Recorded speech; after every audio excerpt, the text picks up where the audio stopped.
If you're trying to create curiosity with your copy but you don't know how or where to start, then this video is for you. Because look, I get it, you've probably spent hours scanning the internet and you've clicked through all the big copywriting gurus videos hoping to find that secret trick to make your copy more intriguing.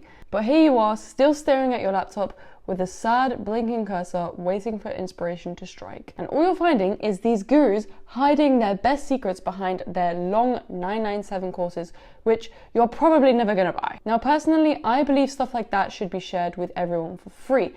And look, I get it, I've been there too just a few months ago. So don't worry, because in this video, I'm going to show you this one simple copywriting formula, which you probably haven't heard or tried before, to instantly make your copy curious. And the best part is anyone can do this at any level. And by the way, this is the same formula that the biggest marketers like Grant Cardone, Dan Henry, Charlie Morgan, Alex Mosey, and so on use in their copywriting. So stick with me here, because by the end of this video, you'll know exactly how to create curiosity in your copy using this one simple formula. So let's get into it. Now, before you write any piece of copy, you need to understand what actually makes people curious, because a lot of people get this wrong. They think it's all about using fancy words or making big promises to try and sound clever, but actually, this doesn't make people curious. And when people aren't curious, they scroll away and right past your message, and all your work you put in is wasted because you didn't get them curious enough to keep reading. And here's the thing, it's not about being clever or flashy or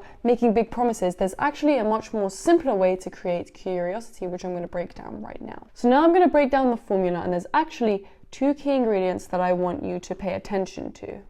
The first ingredient is making your offer or solution sound new. Your copy will absolutely flop if you don't make your offer or solution sound new. Think about it. If you've heard the same old thing before, what does your brain think? I don't need to pay attention to this. I've heard this before. No need to pay attention.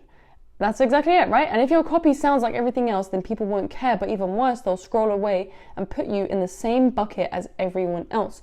Because people are just naturally attracted to things that feel new and different. So you need to make the thing you're writing about seem like something they have never seen before, or it's at least new or different. But how do you make your solution sound new? Well, there's actually three simple ways to do it. The first way is actually saying it's new. The second way is saying why it's different, so comparing it. And the third way is actually giving it a unique name. I will give you examples at the end, but just making something sound new on its own is great, but if you don't do the next part, it's not enough. And that's what I'm going to show you in the next ingredient. And the second ingredient of the formula is telling them what they don't have to do, so the stuff they get to avoid. Now, every time you write copy, you must make your solution sound easy and without any risk. Otherwise, people will stop paying attention. If you don't do this, then they're going to think, well, this is too hard, this isn't for me, I don't have time for this is way too risky, and they're going to scroll away and they'll completely lose interest before they even see how great your offer is.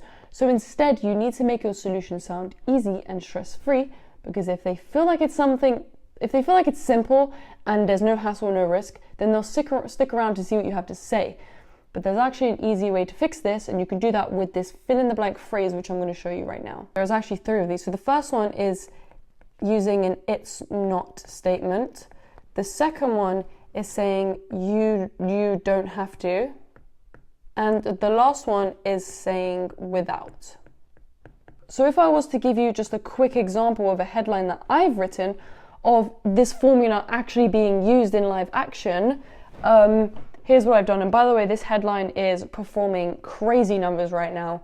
But I won't get into that. But let me show you how I've used this formula in this headline here. So, for example, I've used the first key ingredient, which is I've said it's a new dropshipping method. So I've actually used the word new.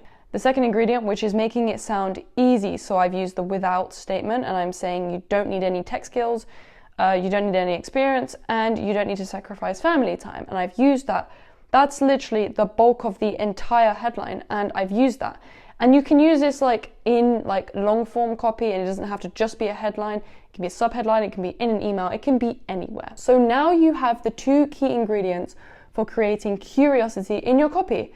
And remember, make sure your solution sounds new and show them everything they don't have to do and what they can avoid. So with these two steps, your keep your audience hooked, you'll keep them reading, and you'll keep them curious enough to stay to the end. And the good thing is about this formula is you can implement this formula right now in your copy. So you can go ahead and start using this formula like today, and anyone can do this. And just before you go, I've got a little bonus for you. I've created a simple copywriting strategy that I use to learn copywriting myself without having to pay for any expensive courses. And I've actually put this whole strategy in a mini cheat sheet in the description below, which you can just click a link and you can download it for free. But with that being said, oh, I dropped the pen. With that being said, if you found this useful, make sure to leave a comment. And if you're new here, welcome. Be sure to subscribe. I'm happy to have you in the community, and I'll see you in my next video.